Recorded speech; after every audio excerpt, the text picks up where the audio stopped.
Hi, everyone. Thank you so much for joining us for this evening's webinar. My name is Chase Banks. I'm on the Hal Leonard Education team, and I'm the Education Technology Marketing Manager at Hal Leonard. Thank you so much for joining us for Hal Leonard's 2025 Back to School Summit. We're so excited to have all of you here. I'm very excited for this evening's webinar. I've been looking forward to this one. Our clinicians are some good pals of mine, and we've got quite the evening planned for you. All that to be said, if you've never attended one of our webinars before, thank you for joining us. There's a chat pod over in the right-hand column of your screen. Go ahead and share where you're tuning in from this evening. Go ahead and say hi. We've also got some emojis you'll see near the bottom of your screen that you can give some reactions throughout or, kind of respond with our clinicians. Absolutely. Awesome. Well, without further ado, I'm so grateful to have Dr. Charles Laux and David Eccles here with us this evening. Both of you, thank you so much for joining. And please come off mute and let's get this thing going. Thanks for having us, and we're excited to do it. We're going to let David kick it off tonight. Awesome. Absolutely. Hello, everybody. Welcome back. Happy New Year. We just started we had our first full faculty back today. So that's always our big thing when we come back. Happy New Year. And I am finishing up my first week of school, so I'm already back in it. Yeah, it's crazy. But what I love about this time of year is the excitement, right? This is the time when all things are possible. And we're excited to see our kids. We're excited to be back in the flow. We love summer, but this is why we're here, right? This is why we do what we do. And today we get to talk about some great ways to make sure your year starts off the way you want it to, and you keep that energy, you keep that great positivity, you keep those feelings going for the whole year. And so we hope today you'll get some strategies, you'll see some great resources that'll help reinforce your great teaching and really get you rocking and rolling this year. So I'll start with I'll get our slide presentation rocking and rolling.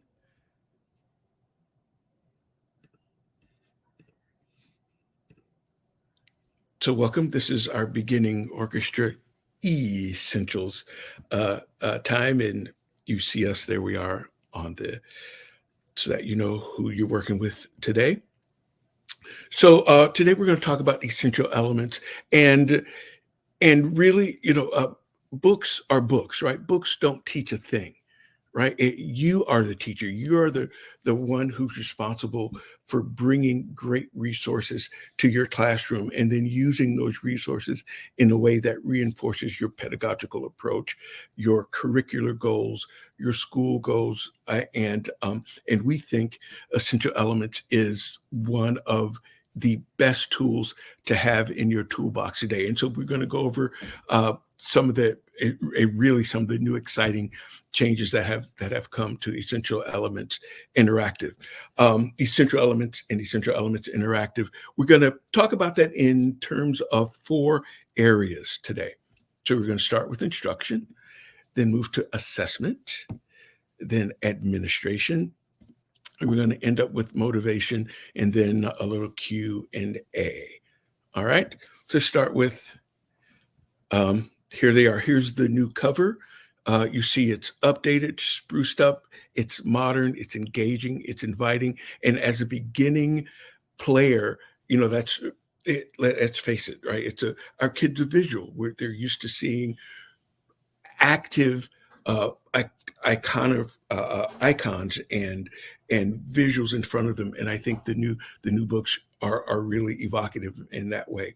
Also, along with that, Essential Elements Interactive, which is the online resource that goes along with Essential Elements with the printed book. So if you have the printed book, but you have not set up your account yet for Essential Elements Interactive, I can't stress enough how important it is for you to do that. It is a great tool that will help take your teaching to the next level, and it will also engage your students in a way that no other resource can do. Right, so let's talk about instruction. Right, so let me show you some of the new things that have happened to essential elements. Here's the previous pages, line drawings, perfectly drawn so that you can see everything that is important for your learners to see. Right. I even love if you look down there at the cello strings, even the cello strings are drawn to denote the C string is a thicker string. Mm-hmm. Right. Engaging draws you in, but here's the new updated version. Right. So now we have a real human being, right? A beautiful young woman who is smiling, inviting, ready to be that great model for your kids as they set themselves up. Notice all the teaching steps are the same. All the pictures are essentially the same.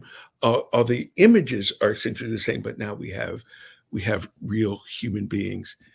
Same thing. There's the violin book.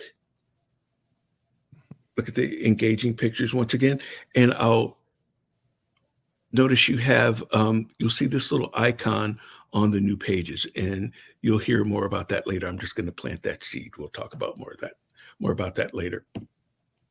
Here's the bass book.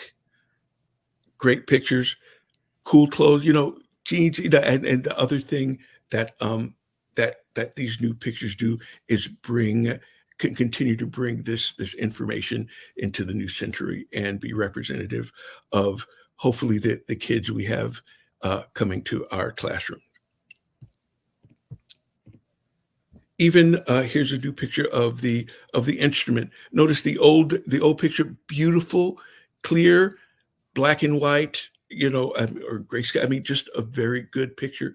But now with the color version, my eye, I don't know about you, but my eye is drawn instantly to that. I want to know more about this beautiful playable piece of art that I get to use. And I also say that, when the students are looking at the different parts, it does make it just a little bit easier to identify those parts because of the clarity of the photo. And I think it's just a lot more engaging, a lot more clear. And Dr. Laux, I think it's great for our beginners, but I think it's also as a great review for our kids coming back this year. Because I don't know about your kids, but some of my kids I know for a fact have not touched their instrument this summer. I did an informal poll the first few days of school, and overwhelming. There was a lot of students who had not played since May. So we're breaking the rust off to let these last 3 days of our first 3 days of school here. So yep. Exactly. And I even do this for my middle school and my high school kids. We need to, because especially coming back, we're talking about tuning, we're talking about best practices, we're talking about care and feeding of your instrument, and this picture and the accompanying pictures that you can download from EEI are a great way to get all of our students back in the mindset of they're taking care of this beautiful piece of playable art. And I love these new pictures.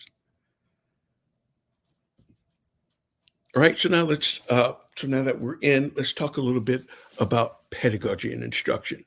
Right, the image on the right is excerpted from one of the original authors of Essential Elements Interactive, Dr. Michael Allen, my great friend, my mentor, my colleague, with whom I felt so fortunate to work for so many years. This is a diagram he created to show how a really efficient way of getting beginning players to competency. So if you notice, it is it's a triangle on its side. On the wide end, 1A, 1B, 1C. Those are the core skills needed, or the building blocks needed for great string playing, right? And so if you also notice that's the timeline. So the big 3 squares at the beginning of the process. As you move through the model in 2A, 2B, 2C, the second level is where some of the real great teaching happens, right? Where we start to meaningfully combine those core skills. Mhm. right? And then on the third level is where we bring them all together. And sort of the thing that's missing or that's implied surrounding this whole model is ear training and oral training. So this model serves as as the pedagogical underpinning for all the things you're going to see and the approach in essential And elements you interact. notice, just to add, David, that you notice that the philosophy of essential elements is that there's one new skill taught at a time. And when we do that, we have mastery from the students that allows them to be able to learn the next skill. And then finally, we put two things together. But that's a Pestalozzian philosophy that I know Dr. Gillespie and Pam Hayes and Michael Allen all shared, was that we're going to do one new skill at a time to enable that mastery, and then we move on to combining two, and then finally combining three. Exactly. And I think this purposeful joining of two skills is really the secret sauce in essential elements, and it's that approach, and it's that measured concrete approach that really gets our learners moving ahead very quickly. So now I wanted to show you how that looks in the teacher's manual, because this is the other amazing um, uh, thing of essential elements, the essential elements line. It's these very immersive teacher editions. And I know I've been guilty of grabbing the violin book or the cello book, whatever's handy, and teaching from the book in certain points in my career. But as I've gotten older and more experienced, I you know I've been using the teacher's manuals more, because there's so much great information in there. And if you are new to string teaching, or came from a maybe different pedagogical approach, all of the things that should be happening even before we put the book in front of the kids is in the teacher manual. Yeah. So if you look at these pages, these are from the teacher's manual. There's a demonstration of left hand skills, right? So our kids we're doing echo exercises, right? While So while that's just pizzicatoing, isolating yeah, all pizzicato. So the yeah. left hand we're focusing on hand shape, but then we're pizzicato, right? If you look at the middle slide, that's was that page 95 from the teacher book. So now we're going to start to put together bowing, right? So we're isolating bowings on the open strings, right? And once again, this is all done, before we Yeah, and get. everything in yellow here is supposed to be taught by rote. So you have it in your book, but it's not in the student's book. But that's why the teacher's manual is gold, because it has all these oral demonstrations and things that you should be thinking about and teaching that the students don't see and you don't see in the student book. Exactly. And then the last thing is that purposeful bringing together of two skills. So because since this is an oral exercise, there is no music reading. So that's why we're isolating. So that's why this particular echo exercises, I call them echoes. That's my hook when we're playing these in class. So that's how we get them playing and making good sounds. We're modeling. I don't know about you, but I have some great players in my class, and even some of my Suzuki kids who are coming over in the elementary program, who are able to be great demonstrators and can make up these very easy echo patterns. I always love to have them create these too. I set it up, make sure they know beforehand that they're going to be my model that day, and we go over what notes we're going to teach the class, and that gets them involved too, and it really sort of makes them stand out among their peers as a sort of expert too, and they listen and respect their class, and it builds that community of learning. So that's how this pedagogy looks in the teacher. Just an example of how it looks in the teacher pages. Now, another great resource when it comes to instruction is, of course, the score layout. But if you notice on the left is how the student page 19 looks, right? But if you look to the right, on the right-hand side, look at takeoff. Notice what I've done. So if you look at the violin line, you see bowings written in, right? You also see I've colored in some of the helper notes. So this is another. I did this to sort of demonstrate how I use this book to reinforce the teaching I do in my class, because once we get to combining left hand and right hand, the left hand and right hand, I go back and use, and like Dr. Laux mentioned this earlier, I do this to use material that they've already know to reinforce new skills. So it's that learning spiral, right? Yeah. So we're always able to move up and down that spiral, especially when we're teaching beginners. I also use that spiral when I'm teaching new skills in my middle school and upper school orchestra programs, orchestras when we're introducing and reinforcing new music.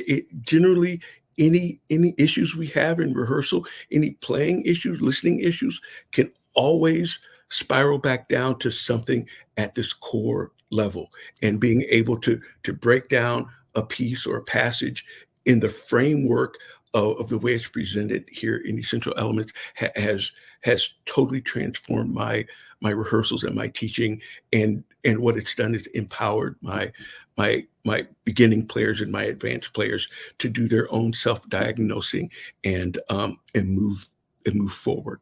And so, if we could go back for 1 second, Dr.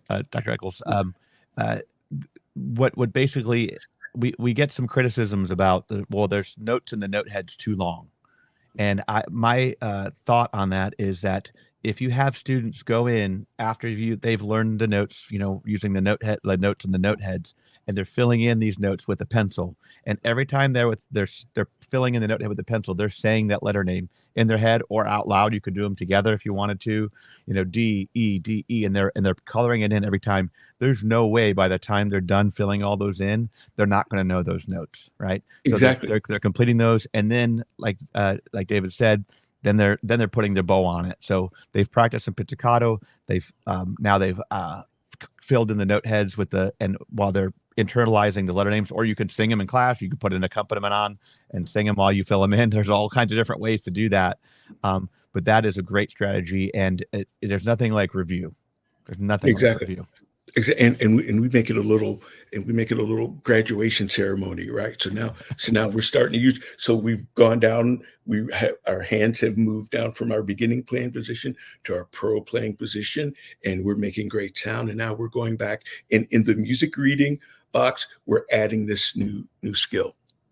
And also, it's a great practice to give the kids in writing up bow and down bow, and it also invites the artistic discussion, right? Yeah. How does this sound if we start down bow? How does this sound if we start up bow? And now, so do we even do a at this bow lift or beginning, do we not do a bow lift, right? Exactly, Yeah. exactly. So we're empowering kids even at this level to make those artistic decisions, because if we think about Suzuki and we think about Bornoff and we think about Roland, they all begin instruction. They all frame beginning instruction with the end in mind. So if we want our kids to look and think like professional musicians, we start to teach those skills at this level. Yeah. All right. So the next thing we will look at are, so I sort of teased this earlier, these little boxes. And Dr. Laux, I don't know if you want to. So and basically, in the new book, every time there is a topic or an exercise or anything like the yellow boxes that has the video icon in there, there is a corresponding video then in Essential Elements Interactive in the resources area. So in the new online resources, there are about 75 violin viola videos and 75 cello bass videos that are all brand new. I recorded all the violin viola videos. David did all the cello bass videos, and it's really great. So now some of these exercises like the bow builders are hard to kind of see from just an image. So now they can go on, students can, or you can show them in class, and we can do them together with David and I in class. But you can have the students assign them at home to look at them, to review them, and it's just a great visual for all the videos. So we worked hard to put them together, and I think that's one of the greatest things about the new EEI resources are all the videos that we put together. I can give you a little sample. When I practice swinging out, I will take my left index finger and put it in the crease of my elbow, and I'm simply going to open and close that. It's like a door, a hinge of a door, opening and closing. That motion is one of the main motions that you'll use when you're bowing on your instrument.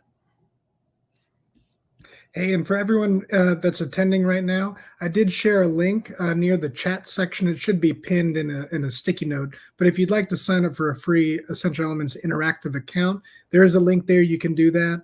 And you do get access to a variety of things, even without entering the book code. But like Dr. Laux just mentioned, entering that book code will give you access to everything inside of EEI.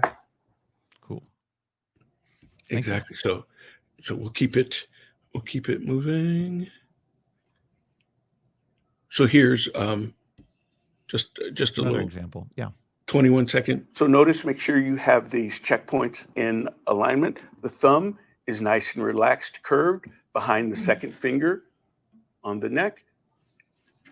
Then the first finger and third finger and fourth finger are nice, evenly spaced around that second finger. And you can keep checking with your right hand to make sure your fingers are spaced correctly.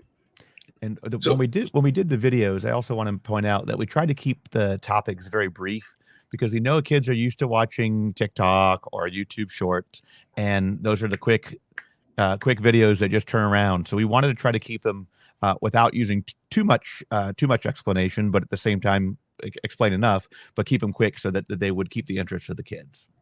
Yeah, and I think the other aspect of these videos is that they're being taught by people you know and trust. As you know, I think we're pretty good players, right? But we also value teaching, and we love teaching, and so the information we're giving is coming from that point of those who can do and teach, and at this point we all are available. We're just a simple email or text message away from, hey, could you explain this? Do you mind logging on with us and explaining that to my class? Right, and we're happy to do that. Plus the other big picture thing is that you can trust the information when you're not around, because that's the other thing we want to do as teachers, and make sure our players know where they can go to get good information. There's so many great videos on YouTube and on lots of different media, but we can't vet everything. So just know that the videos you see on Essential Elements Interactive have been vetted and are demonstrated by people who are coming from that same place of caring and pedagogical approach that you are as a teacher. All right, we will keep it. All right, so Dr. Laux, want to talk about this next? Sure. So on EEI, once you're logged in, you have the video, the resources icon, and it looks like a little video and music note type thing. That is those are all the resources. So I'm just going to go ahead and show you kind of what that looks like. Switch over to my screen here. You should be able to see the EEI screen now. So I'm clicking on these resources, and the great thing about the resources is you can. Let me stop sharing. Let me stop sharing. And okay. So now you should be able to see it on my screen. Yeah. So on my screen, you should be able to see the resources I'm talking about. Sorry about that. So you can filter them, so it shows all of them, and this includes all the woodwinds and everything as well. So if I go down and choose violin, now I can filter all the just the violin videos, and you'll see they're all there. And in order to share these with my students on EEI, I can just select the ones I want to share, or I can share all, select all of them, and then I can share them, and it'll ask me who I want to share them with. I can share them with a grade level selection, or I can share them with just my violinists if I want, or I can share them with just my 7th grade violinists if I want and take everybody else off, or I can share them with all of my students and just select all of them like that. So that's the way the best way to share. You hit the share button, and then they're shared with those students. So the other thing I can do is filter them by type. So if I want to look at PDFs, which we have a part of the instrument worksheet, we have some bowing studies. You can look at them. These are extra resources that have been carefully put together by our Essential Elements authors and sequenced beautifully. So this is bowing studies number 2. Obviously, number 1 would be a little bit easier. Number 3 would be a little bit more difficult. So I can filter them by that, and then I can also upload my own resources. So this fingerboard geography for violin is something that I made, and I can show it to you. And it's just a fingerboard chart, and I have the key of D major, and I'm asking students to tell me their finger patterns use this. This is a little bit more advanced, but something that I want my students to have.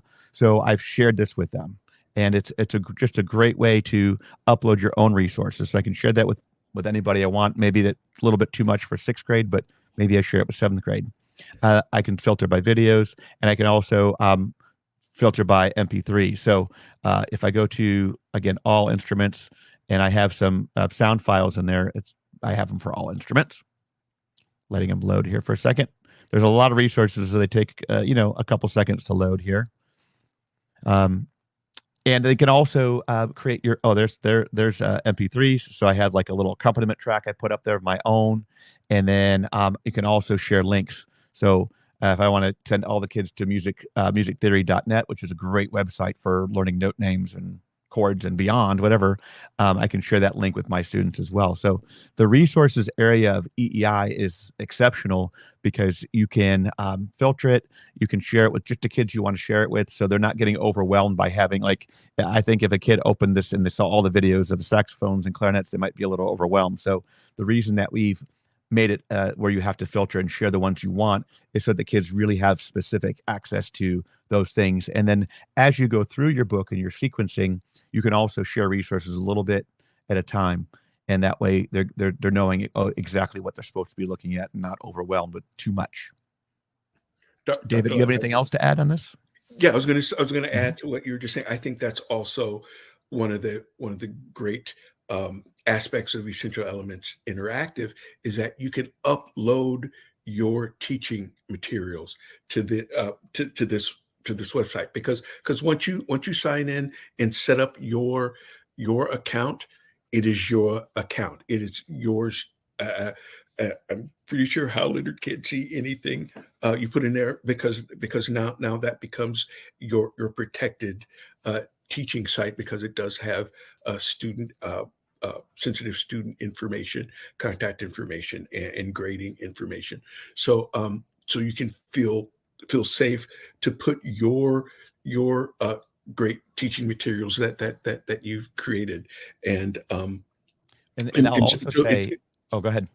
Yeah, so no, say that when the authors write a book, and most publishers write a book, you're limited to the 48 pages. Some of them are 54 pages, but it's really hard to include lots and lots and lots more without the book becoming this, huge thing. So the resources that are on there are reproducible. You can print them out. You can copy them for your kids, as long as obviously you're an EE user and your kids are using the book. You can print them out for your kids and give them the resources they need without having to have them in the book all the time. So as it's kind of an as needed resource, and again, and great for little quizzes and things like that too, because these are not in the book. They're not able to memorize them. You want to have them read an exercise like I'm showing here, bowing studies for cello. It's all right there, which is fantastic. So we have a question in the chat from Kelly. The EEI Interactive is just a trial. I think you can sign up for a trial account, but this is a Chase question. Yeah, no worries, Kelly. So the link that I put in the sticky note is technically the trial That trial never expires, but essentially you will only have access to, I believe it's the first 20 etudes for books 1, 2, and 3 for band or strings. Once you enter in the book code from your teacher manual, that will then unlock everything for you. Yep. Cool. Yeah, that's a great thing. So the students have the same opportunity too in all of the books. There are the activation codes, as there have been in the new books and the old books. The activation codes work the same way, and so they can get in there and access all their resources. The other question? Oh, yeah, we have another great question from Therese. Alan? I can jump in and get that one too. No worries. Okay, thank you, Chase. Yeah, all good. Therese, yeah, great question. So Therese said, if I already have an EE account and I purchased the new teacher's manual and books, will I be able to access everything online, or do I need to use the new activation code with the new book? So technically, if you've already activated your account, that new content should be there for you. You should be able to access that if you already have it in your account. Yeah. So that's I mean, that's one of the things I think that Hal Leonard's very generous with, is that we're not like withholding content just for the new codes. The old codes will give you all the content too. So if you're already a user, you're getting all this stuff kind of as a bonus. And then the gift that keeps on giving, I guess. and not to step on toes here, but just another point. I'm from the band side of things. I'm a percussionist, so oddball out. We won't hold that against you, Chase. Exactly. All that to be said, with EEI, Charles, you're quick on the. So I do have the joke sounds here. So my studio. Anyways. I was going to say, though, with the EEI, your students, what's so neat about it, especially if you teach middle school, right, and you have students for consecutive year after year, your students can retain their EEI account and can unlock book 1, then they can unlock book 2, then they can unlock book 3, save all of the recordings, and it becomes this really neat hub to actually see that student growth and progress. I always loved doing that when I was teaching band, waiting till the end of the year and going back and sharing some recordings from those first few weeks. Your eyes will open up, and so will your students. Yeah, it's a digital portfolio, that the kids are building when they use EI, and they keep those recordings. And my favorite thing to do is, and I do a lot of playing checks and things that are recorded and video recorded and whatnot, is to go back when kids are getting down and they're like, oh, I think I'm ready to maybe quit, or I'm just not getting better. Well, let's go look back really at your videos and see, and you'll see that you have gotten much, much, much better. And I'll share with you too, the other thing I sort of became proficient at during the COVID time was I was able to take these videos, download them, and put them together in a performance, right? Because since they all use the same time track, I was able to, and I'm still able to, even for my beginners, I can show them what they'll sound like playing all together. And I've gotten pretty proficient at Apple Movie. I just download all these videos, sync them up, save them, and do them on the screen. And they have a video record of their first performance before their first performance. Or if I make a little special assignment, it's so easy to put all of their recordings together and create something new and exciting. There's a question from William. Is there a way to mass download or print resources? I believe it is kind of a one at a time and as needed.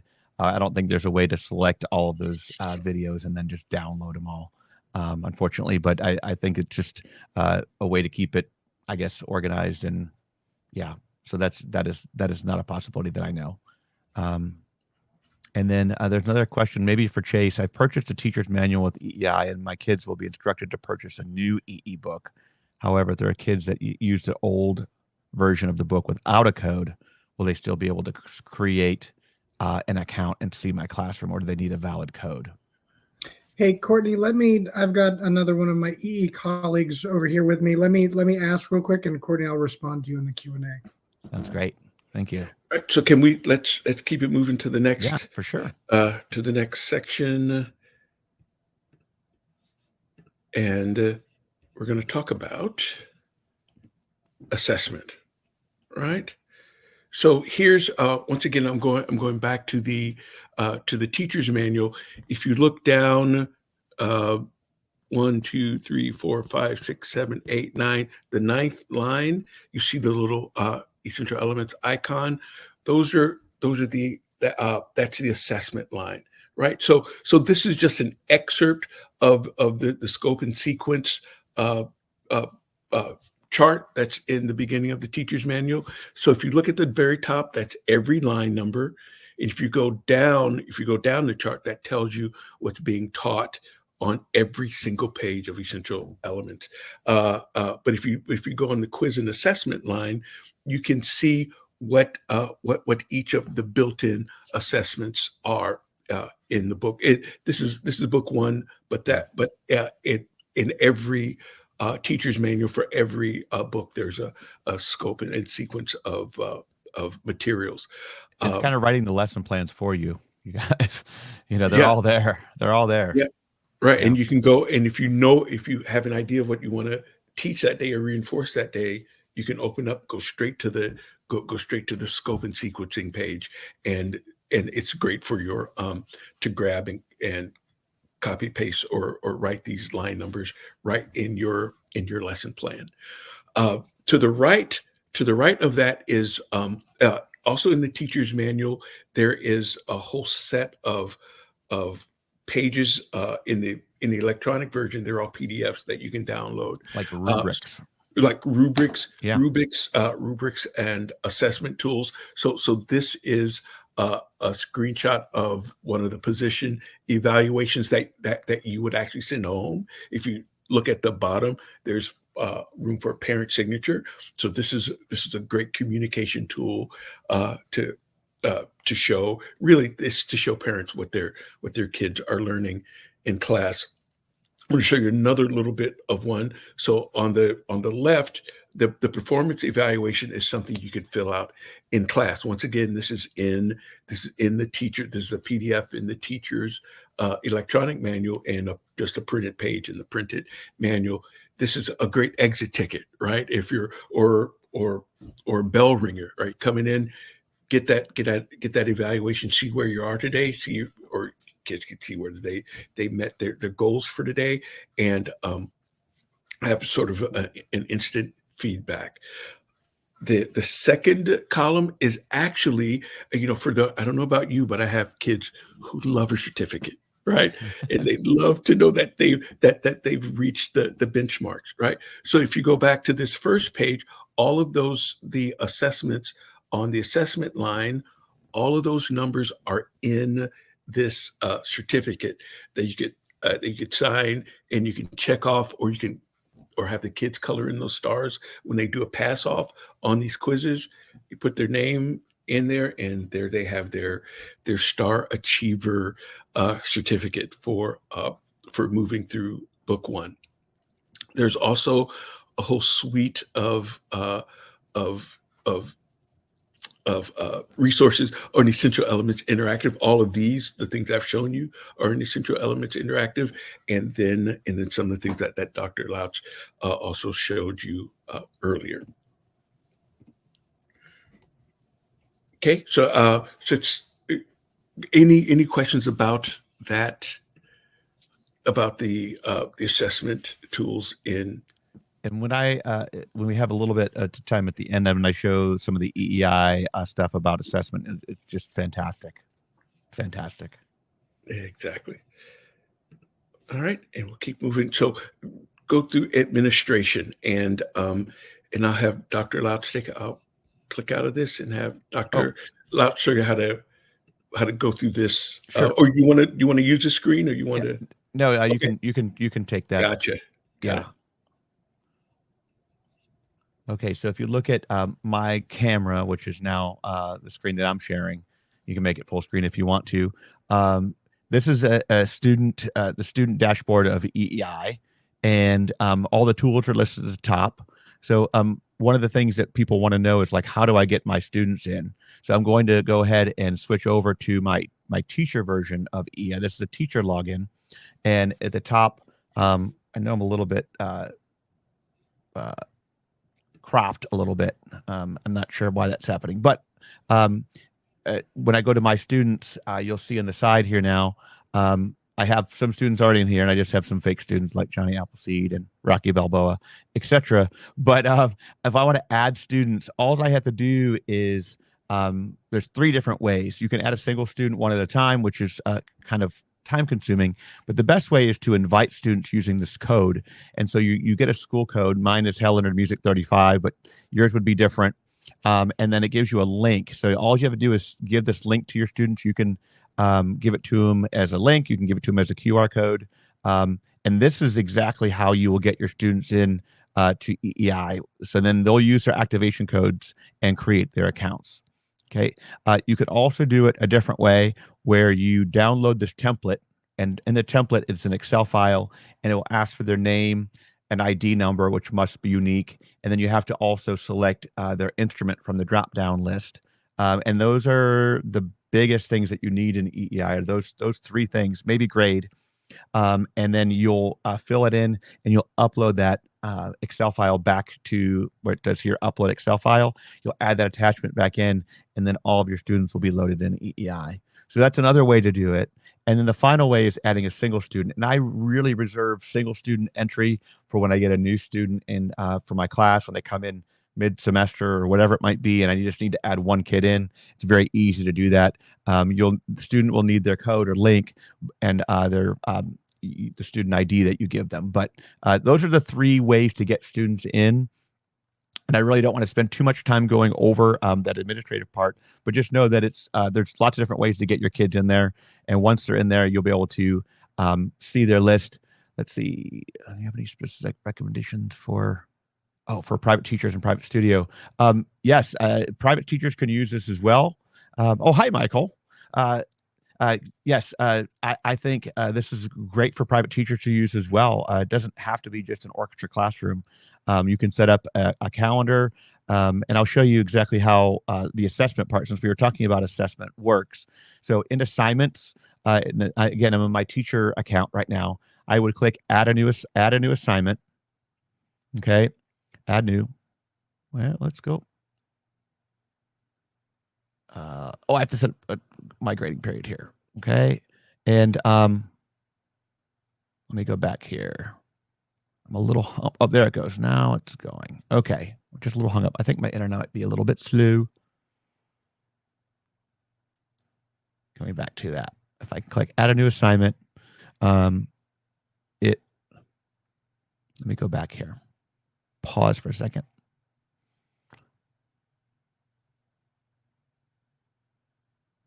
There's the resources. Here's my assignment. There it is. Okay. Sorry, I had to reload it. So you can create a recording assignment or a non-recording assignment. We're going to talk about recording assignments right now. These are ways for your students to be able to use our music studio. You can select from the song list. So I would select book 1 strings, for instance, and I can go down the list and pick a song. So maybe I'll do the number 16 Essential Elements quiz. I can put in a due date. I can put in, I can add my own rubric. These are rubrics that I've made. And so you can make your own rubrics. On the side here, there's a place for rubrics. You would select your grading period, which I just set up, and a category, which if you could have written or rehearsal skills or performances, I do performances. And you can create a penalty for late amount, and you can assign it to whoever you want. So you want to assign it to maybe just your 6th grade players, or maybe you want to assign it to only 3rd period. You can make all these groups in your student area, making these groups. So, or I wanted just to assign it to my cellos, for instance. But anyways, so you can assign it to whoever you want, or all your students, which I selected all right there. And then I hit save. And so now I've created an assignment. They have to play, it's due yesterday. I guess I'll make it due tomorrow, right? And I can save it. So now my assignment is created. And if I go in assignments, I'll see that I made a Essential Elements quiz and who is it assigned to. I can edit it if I want to. And once students go into it, I can grade it. Now, if I switch over, this is my student account now. If I go into assignment to my student account, you're going to see that there it is, the Essential Elements quiz, the one I just made.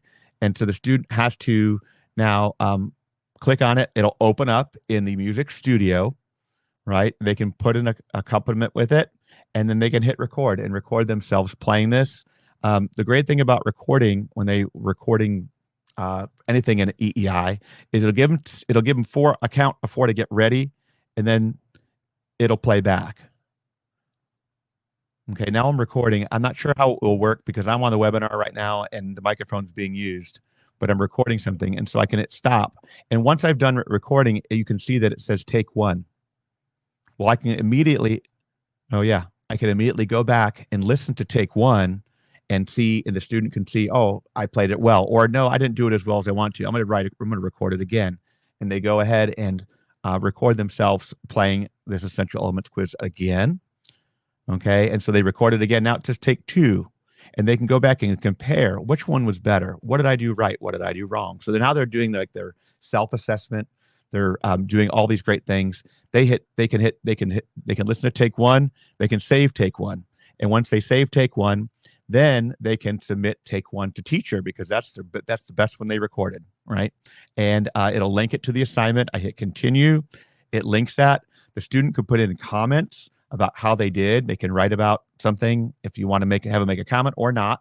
They hit submit, and now their recording has been uploaded, and it's in your teacher account ready to grade. If I go switch over to my teacher account and I go into grading, you're going to see that Johnny Appleseed's quiz is ready to listen to, and I can click on it. I can listen to it. That was the recording I made. I can download it. I can make comments. I can put a grade in there. I can pass them, or I could say, nope, you got to redo it. It'll send them a message, and you hit save. And so, well, let's give them 100. Let's be nice today. We'll give them 100. We'll save changes. They've got a grade, or I want to put comment in there. Great job, right? I can save the changes. And so now when I go back to my student account and I go into my assignments, they're going to see it says pass, total points 100, and they can see their grade, right? Their actual grade, the way to grade. So it's an instant thing. When the students see it, you get to listen to it. You can create comments. You can do all kinds of things. So that is an assessment tool that I think is invaluable in EEI, and I think it will be really helpful for students. Are there any questions on the assessment portion out there? And Dr. Did I miss anything? No. And I was going to say, the thing I love about this system is that it puts the student in charge of their learning. I use this with my beginners, and I use this system with my high schoolers, and I love it for my I love it for all levels, because they're able to make those decisions, right? So we're building in that practice. They don't know it's practice. We just, record yourself, send me your best video. So that helps them to practice. That also puts them in charge of their own outcome, right? Usually with these exercises, I'll also assign a rubric that's a self-assessment, so I can see, so I can give them that space to listen to it in a more succinct way, so that they can say, I need to tweak this rhythm, or I need to tweak this tuning, or I need to tweak this shape, especially if they're using the video. They're able to see. And I didn't show exactly that part, but there is video in there as well. So exactly. And again, it probably won't work well because I'm using my camera right now. But if the camera is not being used by webinar, it should work great. It will work great. Yeah, and when I added these as a part of my grade book, especially in the upper class, I've never had more participation after school during class. Kids are coming in during their lunch to get those videos and those assessments recorded. And it's like you were saying earlier. Now I'm able to go back and say, look at the progress you've made. This is not me saying it. This is you looking at and hearing your actual progress. So it gives them that sense of empowerment, and especially for those beginning players, when you can show them, this is how you sound at pizzicato, and now here's how you sound with the bow, and this is how you look with the bow. It's just so many light bulb moments, and they teach themselves and they teach each other, and so they have those videos reinforced by all the great Hal Leonard videos, where they could put them up and do side by side. Do I look like Dr. Laux when I'm playing? So it's all younger. Or They're even, definitely younger. Exactly. Or even as the teachers on this call, you can record your own example videos, put it up in EEI, and those kids can put it up and have it side by side. Do I look like my teacher? And it's all in one place, and those resources will always be there. And the other thing you can do is record your students in class and or as a group and put it up there so they can just have that pride factor, and then you're not breaking any privacy laws by putting them up on YouTube. It's a closed system so that they can access their own videos, which is great. So we've got about 10 minutes left for the evening. I just wanted to see if we have any other Q&A, any other questions. Feel free to throw those in the chat. I've been fielding a few of those as they come in. Yeah. But Charles, David, any other points? Otherwise, I have a few things to share with the group, but I want to make sure y'all are able to get through your content. Yeah, give me a couple. You want to go back to your slides for 1 second? Yep. Sure. I wanted to talk about. While David's pulling that up for everyone here, I'm going to share this right now if I can. Let me see. Go to my handouts 1 second here. Handouts, you should see this popping up on your screen. We're talking about all of these updates to the EE method books, and there is something to be said about holding it in your hand and being able to flip through. I've shared a brochure with everyone that highlights all of the book updates in detail, from the new updated songs to bonus content. So check out that brochure. It's a great visual just to help kind of show you some of those things. Cool. Let's talk about thank you for that, Absolutely. Chase. So talk about our last thing, motivation. And I think this is adding these have been the most fun, and I look forward to adding more. So the bonus songs. If you look at in the new books, there's an icon at the bottom that invites the players to look in and see what's there. And that's where this is. And if you look at EEI, this is where the icon is in EEI. That will lead them to the page with all the bonus songs. So, go ahead. Oh, I was just going to say, there's about 50 bonus songs, and there's movie music, there's Broadway music, there's pop music. What am I missing, David? It's really fun things. Yeah, there you go. Broadway, there's pop, there's movie music. We don't talk about Bruno. And I'll also talk about how, the melodies are melodies, but what we've done, if you go back to like the Bruno right there, you'll notice that we put in bowings. We put the bow lifts in the way that they're used to looking at them in EEI. We've put reminders in about the low twos. We have those in there. Where there's fingerings that need to be taught. And some, there are some things that are tricky, like in the second line, the D sharp, the low one. Those are the things that we put into all the tunes to edit them, to make them easier for kids to figure out on their own, and just reminders so they're not playing Bruno with the C sharp kind of thing.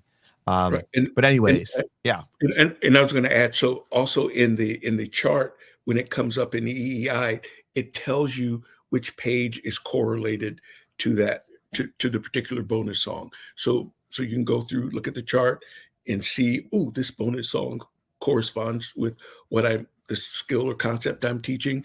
Then you can also introduce that bonus song into your daily routine of teaching.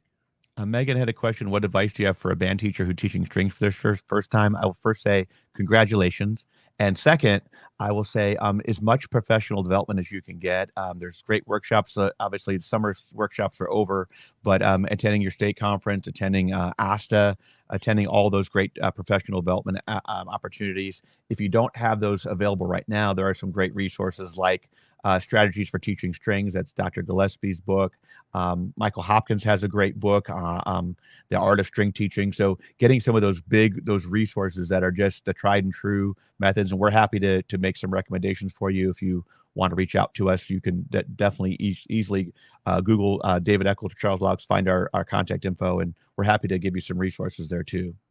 Yeah, and we will also be attending some conferences around the country. So look for and we'll be at Midwest session. We'll be at Midwest. Mm-hmm. So look for a Hal Leonard sponsored session at your local MEA, and hopefully you'll get to see one of us in person, and we'll sit down. We're happy to sit down with you, go through any skills, answer any questions you have. Yeah. Courtney had a question about back to assignments. Can you upload a supplemental piece of music? Yes, you can. The key thing here, and I'll show you on my screen, is called All Music, and All Music is simply an open-ended recorder. So you can upload something for your students to use, and then have them submit a recording from All Music. It's not going to have the music on screen following like it would for the EE tunes, but there is a way that you can just you can upload your own music, and then whether it's sheet music or whatever you want, an excerpt or scales or technical exercises, and then use the All Music feature for them to record. Awesome. And another band person teaching orchestra for the first time. Yay. Congratulations. On that note, I did just share a link in the chat we do have another webinar tomorrow evening at the same time, 6 p.m. Eastern. It's all on substitute lesson planning for band and orchestra. So kind of a mix, hit it from both sides. And you can sign up for that one completely free. And we'll be digging into more EEI topics in that session as well. Mm-hmm. Cool. Any other questions from a group? Ingrid, can we upload our own demo videos? Yes. Yes. Yes, you can. Yeah. If you go under resources, you can easily see where you do that. You should be able to see my screen again once it loads. We got so many resources now. But yes, if you go to, where's the ad? Oh, new resources. That's the resources tour. Yes. Where did it go to adding resources? Oh, so I think you have to go into the type. Is that right? But yes, you can add your own resources in EEI. Mm-hmm. Right. PDFs, web links, videos, whatever you have to reinforce your teaching, you can sort of use Essential Elements Interactive as your digital online storehouse. And the other thing I love about EEI is that you can, once they're there, you can share them with whomever you want. The other, to answer one of the previous questions, one of the great aspects of EEI is that you can add teachers. Once you go back to your setup screen, you can add teachers. So if you have private teachers with whom you work, you can add them to the site, and they can collaborate with you. They can share videos. They can put up videos of themselves playing. You can also share it with other teachers in your if you teach in a larger cohort across town.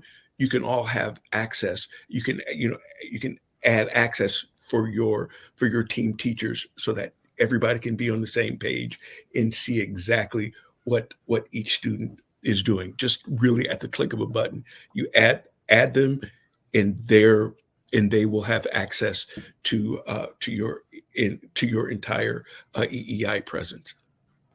Awesome. We have a couple more questions here to get through. Looks like Therese, will tomorrow's webinar be available to watch? Yes, you can either register just like you registered for this one, and you'll receive the recording. You can also email us at hledu@howleonard.com. We'd be happy to send you a recording link afterwards. Linnea asks, are the bonus songs available as scores and sheet music? No, but goodness, is that a good idea? It is a good idea. We are the only publisher that is making copyrighted tunes available in a method book, and so there's a lot that goes into that.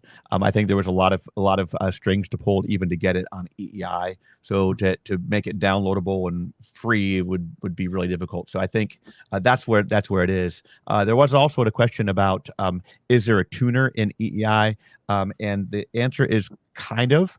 It's actually in the sound check area, and we didn't even get to that tonight. But if you click on sound check in EEI, there is a tuner in there as well. So where'd it go? There it is. So the tuner's right here, and it is pretty accurate. If it'll work here. Let's see. If I pluck my A string, yeah, I'm a hair flat, but it's right there. So yeah, the tuner does work, and it is in soundcheck. And soundcheck is a whole nother beast that I would love to be able to show you, but we are out of time. But check it out. It's amazing. It will analyze your and tell you if you're wrong or right, and it'll actually, it can actually tell you how many cents sharp or flat you are too, and notes that you miss, and it's amazing. So it's an AI, basically AI grading, if you will.